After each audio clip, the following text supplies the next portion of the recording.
floor doing it. Yeah, and I joined you on the floor. I really like that idea. Sitting on the floor is so great. Yeah. And also your couch is so beautifully blue. Yeah. The couch behind you, it's really lovely. I like it a lot. Yeah. It's, there's going to be another behind the scenes photo of this because I'm like in a fort. I should take one of this too. This is... Please do. This is a time.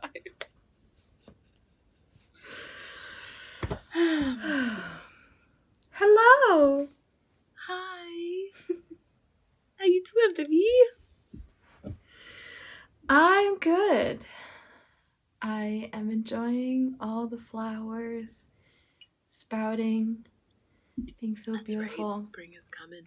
Yeah. I took a walk before this and listened to a very sad podcast about a racist motivated attentat. Terrorist attack? Shooting that happened Shooting, got it. in February 19th, 2020.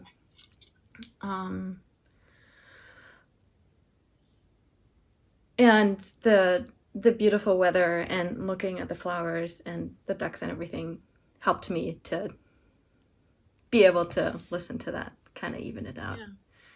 That was good. Yeah, intense. Yeah. Well, as hard as it is to listen to these things and inform yourself about these things, we have to, right? If we want things to change, we need to know what's happening and what the problems are and how we can solve them. So that is the job that we have, for sure. Okay, but I didn't... Sorry, didn't mean to get... Which we also would love to talk about in relation to maternal health, because that's definitely a thing. Yeah. Racism and systemic issues around women, and especially women of color. Oh my God, yes. Because it's super... it has a super impact on outcomes and care and the system that is set up and who it's for. Because, you know, there's a lot of traditions and systems in women's health that are patriarchal in nature, and there's a lot within that then even more disproportionately affects people of color. So, yeah. But that's not what we're talking about today. And also, we're going to have to bring in someone that knows a lot more than we do to talk about that. Because we're not experts by any means. But today, we're talking about something different, which is also patriarchal in nature, but is a little more in our wheelhouse, which is the reaction that I had, and then all of the thoughts that we've got around calling pregnant people mama and mother's mom or mama when you are not their child. When I started getting care when I was pregnant, and when I started consuming more content around pregnancy and birth and all of that, everyone was addressing me as mama. And even my friends started calling me mama. Even Hannah started calling me mama. And I had such a strong reaction to that. Like, I really didn't like it. And it was like all of a sudden I had been replaced by this person who was a mother. And I mean, like we talked about in my name episode, or in our name episode, about my name, and changing it, like it felt like there was some new person and they weren't seeing me, and I had to be this new person and I didn't know who that was and what that meant. So our podcast is very hypocritical because I'm not crazy about calling people mama. But it was expedient and cute, so we did it. Yeah. But yeah. And you sent me a really cool Instagram post the other day. But if you're going to talk about something else, you should do that. No, I just wanted to defend our name for 1 second. That it was... I like having several meanings to one thing, and we wanted to put all of the things into the name. Mm-hmm. And that's one reason why this worked, because... Can you talk about what those meanings are? Well, we wanted to talk about all the questions that we have for our mothers, for other mothers, for anyone in the birthing and parenthood community. We wanted to talk about questions that maybe one day our children would bring towards us, and then that we would want to discuss with each other. Yeah. Yeah, so that it really was... It was such a stroke of luck to find something that could encompass all of those things. Like, we want to bring people in to ask them questions. We want to ask each other questions. We want to imagine what our children are going to have. Like, all the things that you said. And that, hey, Mama, I have questions, could handle all of those things. Yeah. And so it worked so well. And I remember texting you being like, I really don't like it when people call moms or pregnant people mama. But I think that this works, and it is a practice that happens in the birthing community. And so it will be something that people can immediately understand. So yeah, it's an immediate indication what this is about. Exactly. It was definitely a decision, but in the end we decided it was good. So, and I kind of like that this now also indicates the uncomfortable feelings behind it, the problem behind that, and that people might confront us with that, and that we then have the opportunity to address that and talk about that, because I had no idea about this when I called you mama the first and only time, and you was it just once? I'm so sorry. Yeah, because you immediately, which I was very grateful for, you immediately informed me I don't like it. And you explained it a little bit, but it was... I don't remember in which... I think we didn't have the opportunity to really go into it. Yeah. And then and it was also still very early in the process. Yeah. Because I had told you pretty early. Yeah. About my pregnancy, and I had told one of my other really close friends, and both of them started doing it.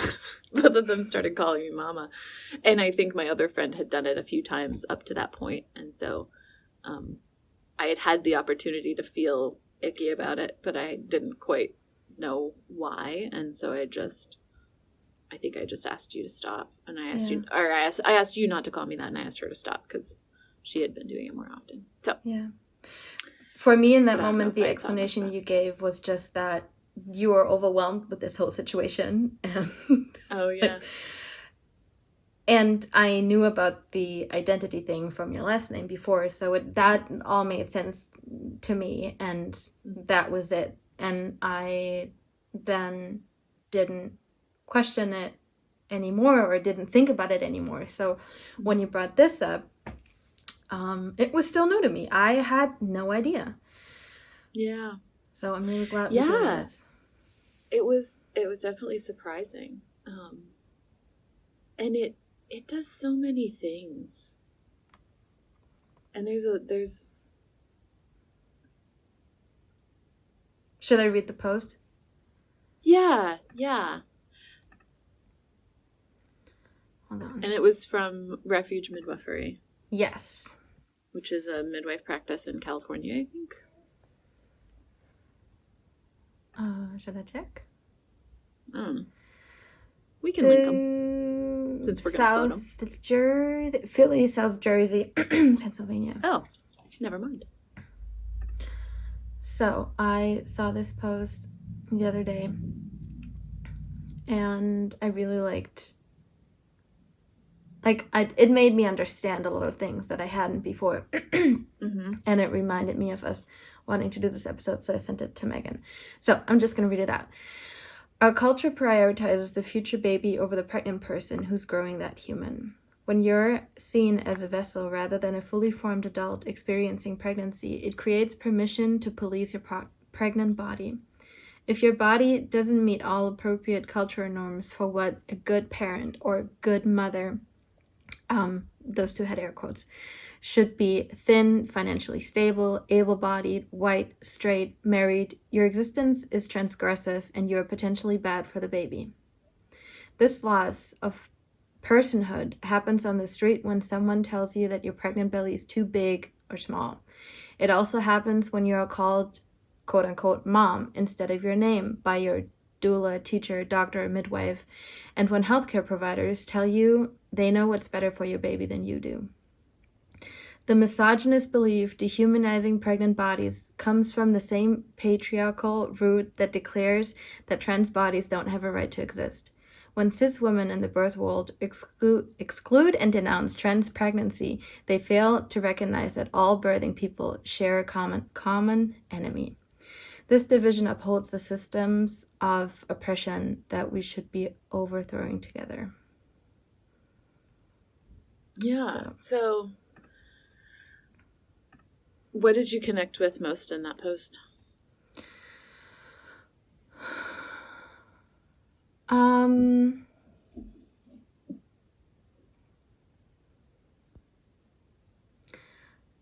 I can't answer the question.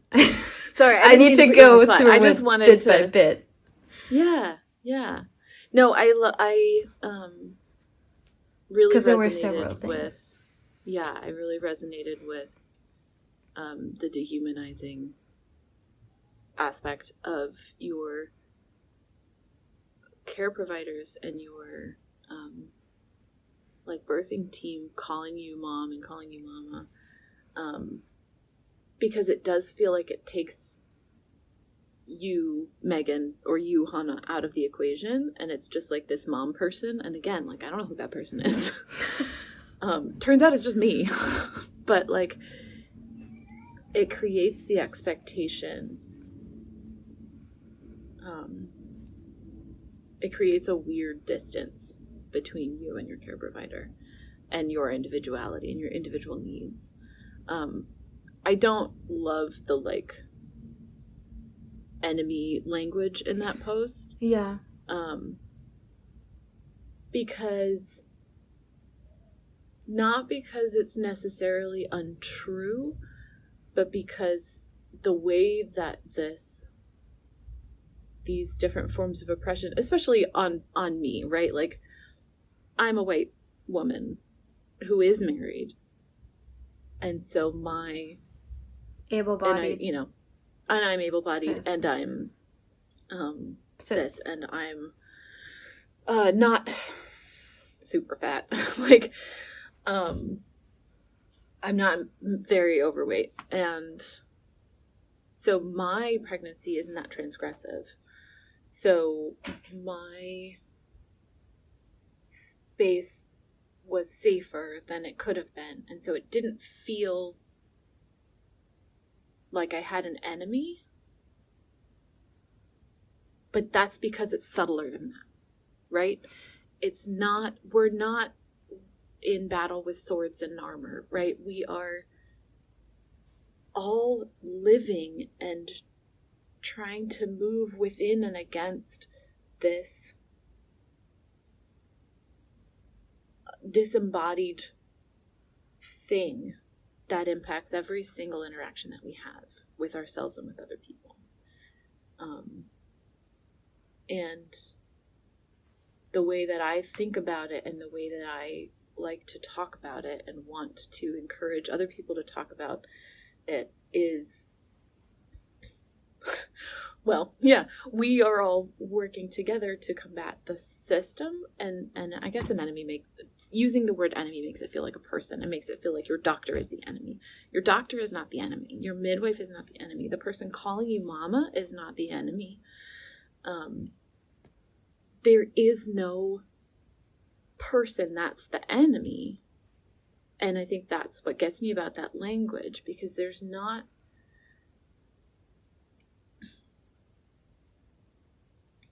we can't kill this. Like, it's not something that can be finally and good. What is that word? Like, finally. But like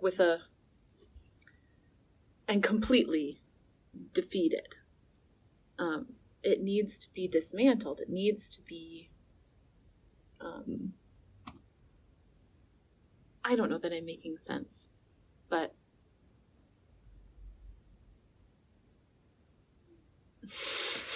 help me out here. Yeah. So what I feel about that is I would like to replace this word enemy, because I also had a reaction to that. Replace it with problem. We share a common problem. Mm-hmm. What I don't like about enemy, and what to me that does, is create another us and them. Mm-hmm. Which to me is the underlying problem of, I'm hesitant to say all, most of these things that we face: patriarchy, racism,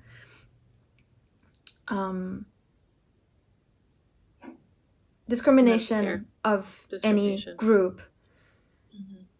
is that we segregate between us and them. It's mm-hmm. the otherness. Yeah. And which I think is a natural human instinct, but yes, it is something that we should not just accept. Yeah, for me, that's always the way to go about it, to realize, why am I thinking, acting, reacting, feeling this way? Mm-hmm. Understanding where that comes from, and then analyzing, is that reasonable? Is that the way I want it to be?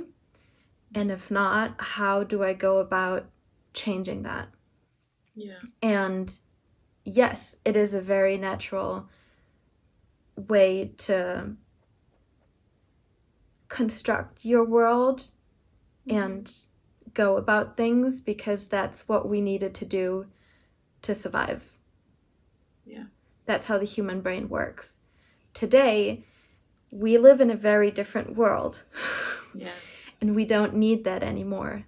The person looking different than me, living their life differently than me, having a different belief than me, is not someone that's going to kill me, is not my enemy. They are not my enemy. They're just different.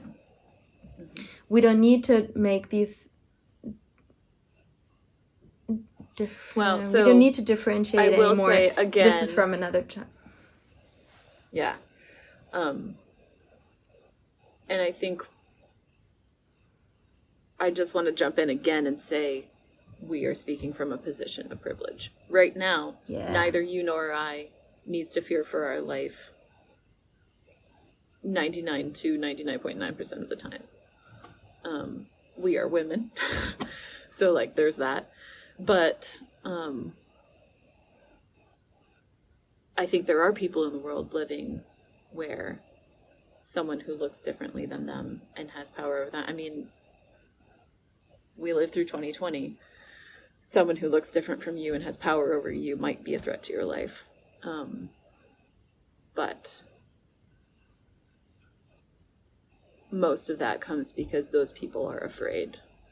And that fear is what is perpetuating, or a part of perpetuating, that cycle of danger and violence and threat. And that is a result of us doing that in the first place, right? Right. The way I spoke about it just now is from this. Wow, I just forgot the word. Privileged. Yeah. Position that I am in. Mm-hmm. I benefit from this otherness. In this. Mm-hmm. Oh my God, I'm drawing a blank. I'm nervous, I guess. I, in this privileged position, benefit from these segregations, from this us, them, from this otherness. Mm-hmm. So I need to do the job. And yes, we all need to do that. But I'm speaking about me here. I need to do this job, this deconstruction, that why do I do that? Why is the system this way?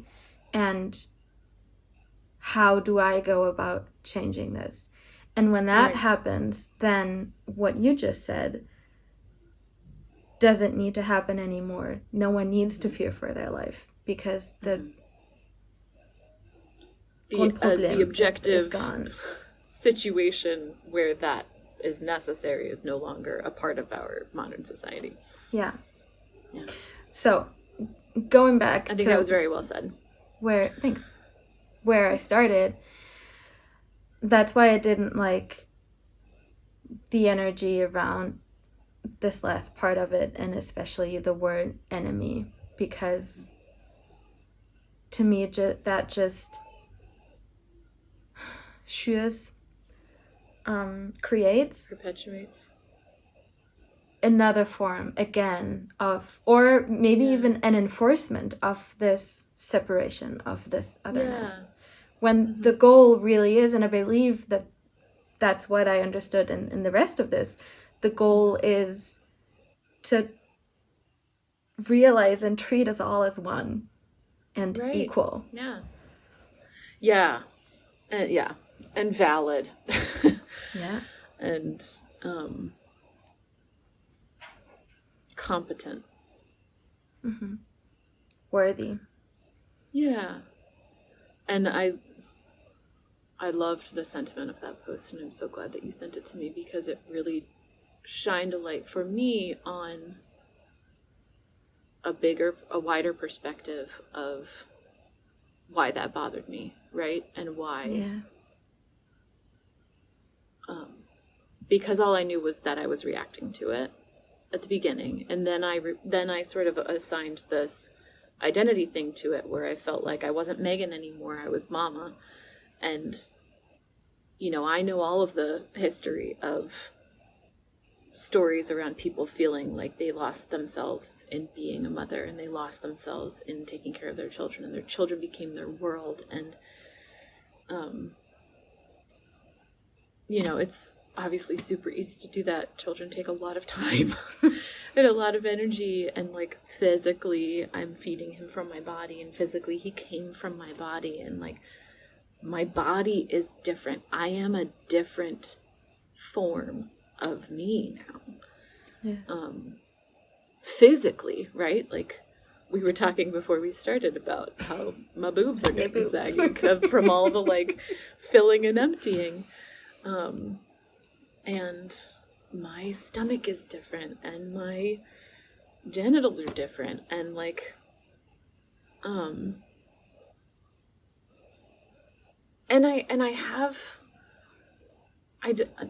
that's the thing. I'm still 100% just little old me. Like, I know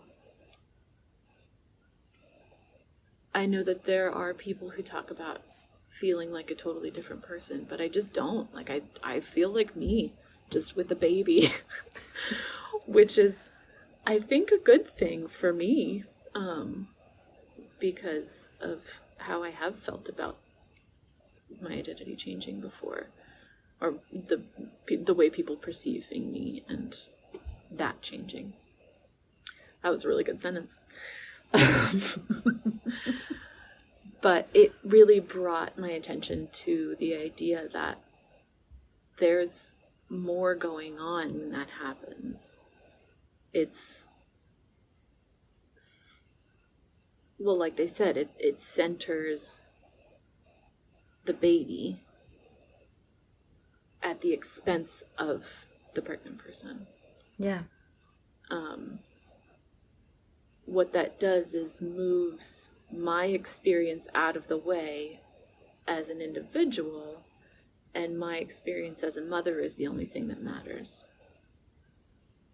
And again, it's not explicit. It's not, I don't even think most of the time it's intentional. Probably all of the time it's not intentional. It's just something that people are taught to do. And I did mean to ask.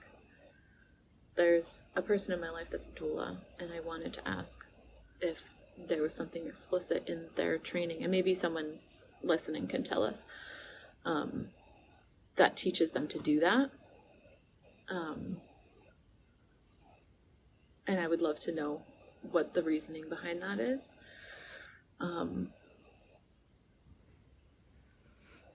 But the idea of, because it puts, if you're a first-time parent, what it did to me, and I think what it probably, the effect it probably has on other people, is it threw me off balance. Like, it put me at a disadvantage, because I don't know how to be a mom. I don't know what that looks like. There's a lot of stuff that I'm supposed to know to be a mom, to be mama, that I don't know yet, especially like 4 days into knowing that I'm pregnant, right? But even 36 weeks pregnant, even 7 months into having a child, there's so much that I do not know, that we associate, because we, if we were lucky, had mothers that we thought knew everything. And especially in my case, my mom feels like a superhero in my head. She's not, she's just a person. But, you know, so that's my imagination of a mom. Yeah. And if I connect that to myself, I feel very inadequate. I can relate to that a lot. Same in seeing my mother that way, and that making me nervous about it's another thing, right? These that we just have in our heads, that we have to measure up to something. Mm-hmm. Yeah. Yeah. I was about to swear now. That's bull S. We are. And my mom didn't start out an expert. And also, another tidbit of information for anyone that doesn't know, my mom has been an early childhood educator for 30 years. So she is an expert in tiny humans. So, and in, you know, children of various ages, she's really engaged in childhood brain development and early childhood development and learning and parenting. She also does some parent coaching. So, like, there's a special level of I'm not trying to differentiate you and me. I'm trying to emphasize what I was saying. Yeah. And you don't need all of that to be a mom. You don't need 30 years of early childhood expertise to be a mom. They let any old person with a uterus be a mom if it can happen. So, yeah. Bringing it back again to interactions with care providers and interactions with experts. Because of all of the baggage that comes with the word mom and mama. Totally just disregarding, because it's not our experience, the idea of not everybody wants to be called mom or mama for gender reasons and for like other reasons. just like all of that not being included in this conversation, which is a whole other set of conversations, which the refuge midwifery post also, spoke to. Calling someone mama or mom in that situation, it threw me off. It threw me off balance. It put me at a disadvantage in a space where I'm already not the figure of authority. Like, there is a figure of authority in that room. There is an expert in that room, and I'm not that person. So there's already a power dynamic that I can choose to engage with or not engage with, but choosing not to engage with that power dynamic requires a lot of energy and work. And so then I'm called mama. And so then there's another I gotta put more energy into not going into the headspace of all of that baggage. Yeah. So it's a lot. There's a lot there. Yeah. And when I was just bristling at it, 7 weeks pregnant, talking to my two best friends, I didn't realize the weight of it, but it's a big deal. And I think we need to stop doing it. Yeah. Or ask how they would like to be addressed. Some people might feel empowered by that. That's absolutely true. In fact, one of my friends who called me mama loves being called mama. Loves it. And I think I would be a person that would like that, which is another reason why I did not realize any of this. Yeah, that's fair. Yeah, no. I will totally call you mama if you want me to. Well, and I might end up not liking it, but I envision myself as being one of those people that do. Yeah. Yeah. Yeah. That's probably a more inclusive version of this. Maybe we don't need to stop doing it. Maybe we should just ask people. Yeah. Yeah. Something else that I took away from this,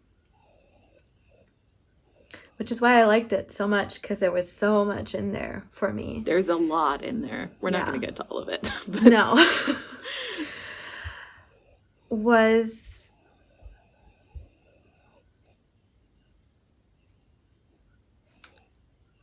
prioritizing the baby over the pregnant person. And they gave a few examples in there, and I found myself in that, in being the person that judges pregnant people for not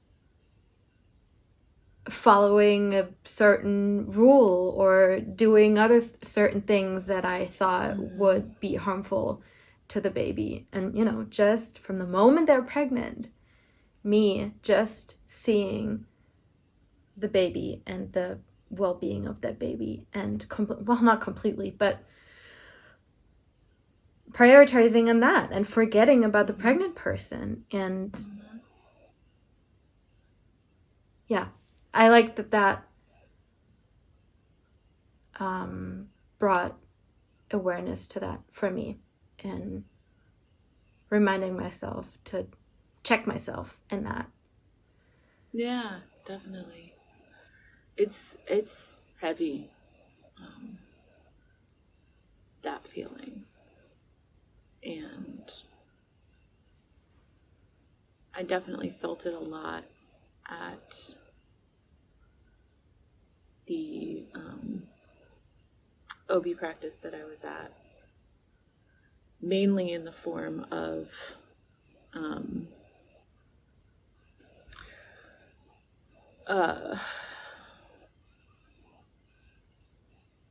they just didn't have time for me. And because my baby was okay, because my body was okay, they didn't need to spend much time with me. And they probably don't spend all that much time with anyone. I don't know. But I definitely felt like what I think, and that was one of the things that they mentioned was your doctor knowing, or your caregiver knowing what's good for your baby over you knowing what's good for your baby. And I absolutely think there's a time for deferring to experts, but I also think that that we would all benefit from that being a conversation rather than directives. And I think that calling, just the distance and the imbalance caused by calling someone not their name and by a title creates a barrier to having that conversation, and having a more equal conversation. Yeah. I thought that was really, that part hit me in the medical care part. I did having the experience of being pregnant and how intensely I felt about it, and how intensely I felt about caring for my baby and how I was caring for my body and all of that. Like, it definitely took me to the place of, like, everyone's just doing the best they can. Yeah. And whatever you can do, great. And whatever you can't do, you are okay. Like, it definitely took me to that place. Even in a relatively uneventful pregnancy where I was able to do a fair bit for my body in order to care for my baby. But just the heaviness of that and knowing how it hit me gave me a huge amount of space from the judgment that I have had in the past about the way that people pursue pregnancy. Mm-hmm. Yeah. Cool. When you were talking about the power dynamic and for it being a conversation rather than a delegation, directive. Thanks. I had an example in my head. I'm not sure if this is too late now to say it. No, please. In the episode, the second part of the birth, episode number 8, you talked about that your son was born with a slight tongue tie, and you talked about how you appreciated how your midwives and the doula talked to you about it, and that it was a conversation. Correct me if I'm wrong, if this is a good example. No, it was that absolutely was a conversation and not we should do this and like no questions asked. Yeah, and in that situation they could have absolutely done that. I was not informed, and that's the thing, I didn't have an informed perspective on that, and my opinion still mattered. And hold on. I want to let that sink in. That is so huge. Say that again, please. I didn't have an informed perspective, and they still valued my opinion. And my opinion was intrinsically valuable because I was responsible for that child. I was responsible for his body because he is not able to make decisions about his body right now. And so I was responsible, and ultimately that responsibility being mine made my opinion valuable, even though I was uninformed. Yes. And I think that's a complicated conversation to have, especially when you are a person who also assumes responsibility for that body and for the person who gave birth to that body, the body being the baby. Because as a doctor and as a midwife, you temporarily take on responsibility for that person, And what I loved about my midwife in that instance is that her taking responsibility didn't mean I lost my responsibility.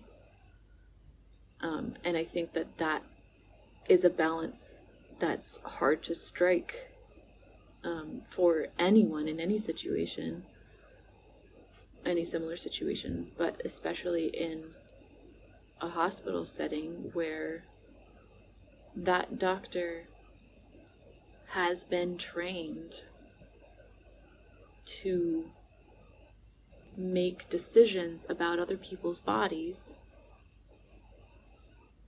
sometimes in spite of what that person wants, in order to save their life, in order to, and that's ultimately why it becomes so intense, right? Because doctors are put in situations where they have to make decisions that are life and death.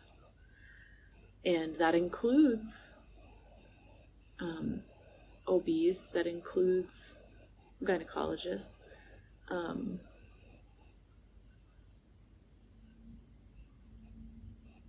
and also every decision is not life and death. And I think that figuring out how to walk that line, where is this a decision where their life is at stake, or is this a decision where they can have input and it's not going to end in something tragic? Yeah. And are they available and capable of having the conversation? Right, that too. Or is there someone else responsible that is available and capable to have that conversation? Because I think that my partner and the child's father could have also had that conversation. And he was involved as well. So yeah. I recognize the difficulty of that, I guess is all I want to say. But I also think it's so incredibly important. And I think that the idea of recognizing the adulthood and the capability and responsibility that parent holds, or that pregnant person holds, is harder when we only center the baby. Because that tongue tie was not it was a serious decision because it meant, cutting his skin. It was basically the minorest of surgeries, right? But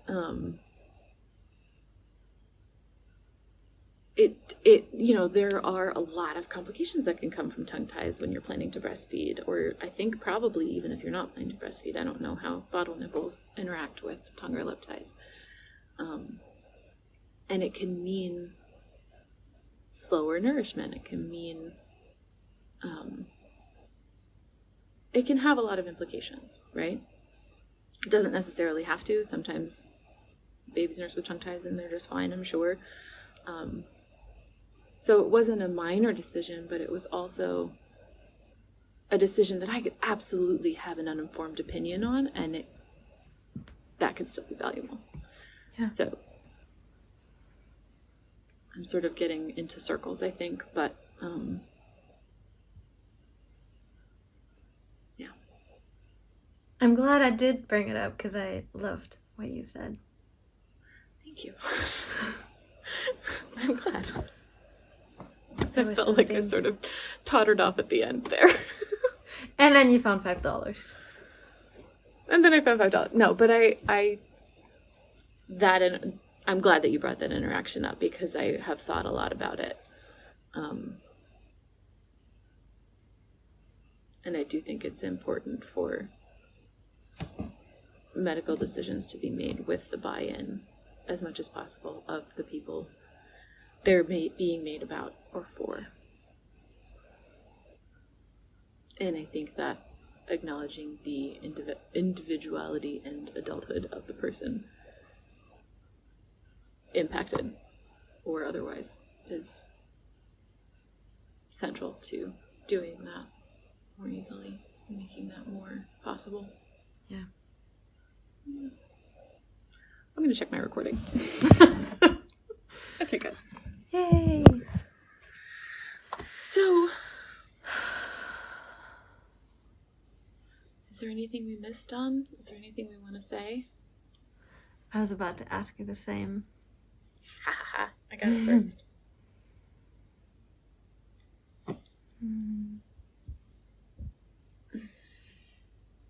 No, for me, this is good for today. Yeah. Obviously, there's so much more to say about it, and this was a conversation between two people that are in a very... God, I keep forgetting that word. We're relatively comfortable within this system because it's, to a certain extent, built for us. Yeah. So we have the luxury to have more philosophical conversations about this kind of thing, where it may be a lot more serious in terms of its impact in other situations. I had the option to opt out of the care where I wasn't being treated like a person. And so we can have this conversation without the trauma that would have been associated with it if I hadn't had that option. Yeah. But I also think this is a really important conversation to have. Yeah, absolutely. For the people with privilege, and even more so for the people without it. Because we don't need any more barriers in the way of people that are already just surrounded by barriers to